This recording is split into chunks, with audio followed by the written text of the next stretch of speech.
En el día de hoy lo que quiero acercarles son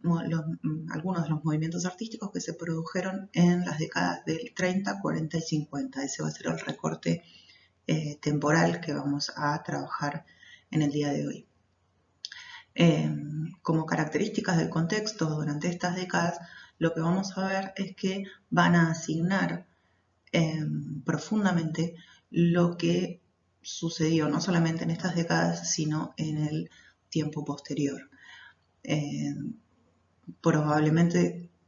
todo el siglo XX estuvo marcado por lo que sucede en estas décadas. Por un lado, lo que vamos a tener es que al finalizar la década del 20, precisamente en 1924, se produce la conocida y llamada Gran Depresión o Depresión Económica, que lo que hizo fue, por un lado, finalizar la Belle Époque, que se venían produciendo desde fines del siglo XIX y que va a asumir en una crisis económica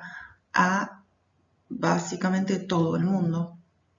provocando una retracción económica de cada uno de los países y en muchos casos llevando a la pobreza extrema a cada uno de ellos. Por otro lado, otra de las cosas que signaron este periodo temporal fue que al finalizar la Primera Guerra Mundial se empiezan a producir en Europa, fundamentalmente, movimientos políticos de carácter fascistas, iniciado con Mussolini en Italia y replicado en Alemania, que va a cristalizar con el movimiento nazi de Hitler o el nacionalsocialismo. Y estos movimientos lo que van a hacer es ir adquiriendo cada vez mayor importancia, tomando cada vez más fuerza y provocando, en definitiva,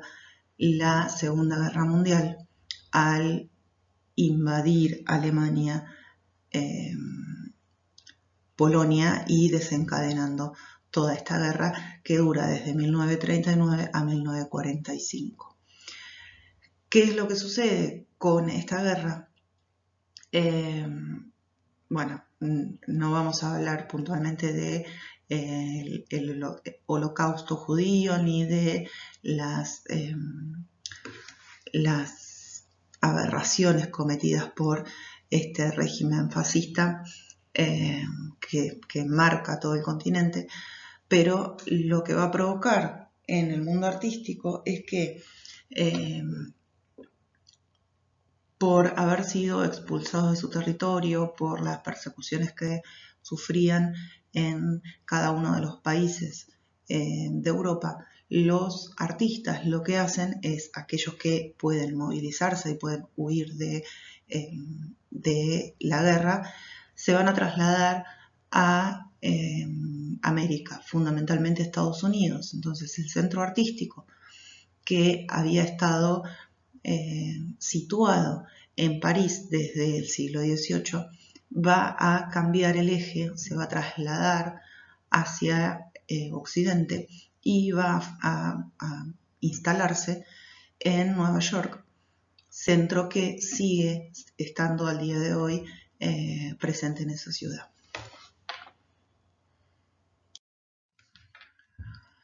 Con respecto al mundo artístico y a los movimientos que vamos a desarrollar, lo que hay que tener en cuenta es que los movimientos de vanguardias artísticas que habían sido iniciados a principios del siglo van a seguir existiendo, no es que van a desaparecer, sino que van a seguir con sus proyectos,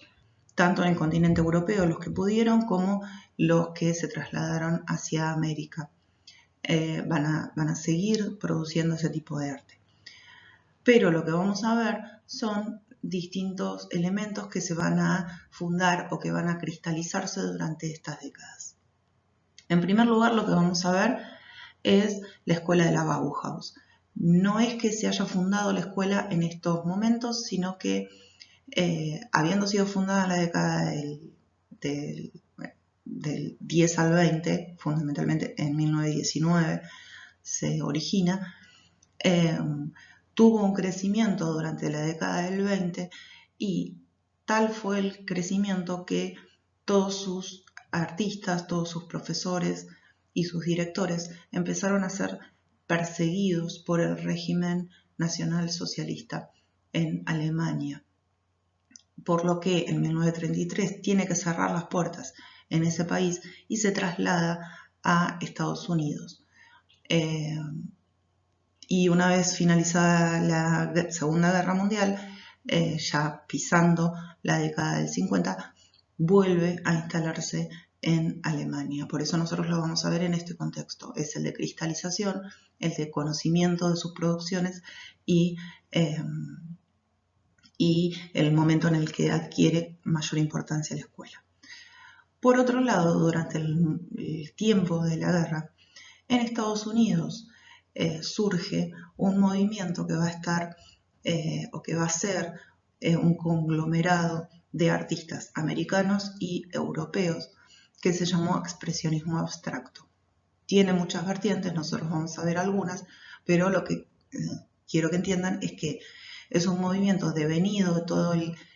recorrido de las vanguardias históricas que va a plantear la abstracción como lugar de producción artística y que es justamente la reunión de los artistas que huyen de la aberración de la guerra y se encuentran con otra realidad en Occidente. Y por último, otro conjunto de movimientos que vamos a ver es el que se produce en el contexto europeo posterior a la Segunda Guerra Mundial, que se denominó informalismo, pero que no es un movimiento homogéneo, sino que tiene varias vertientes, todas englobadas o todas surgidas de lo que se conoció como Escuela de París, pero que todas reciben el nombre de informalismo, como para encuadrarlas en un movimiento. Así que esos son los movimientos que vamos a ver en los otros videos que les estoy enviando hoy.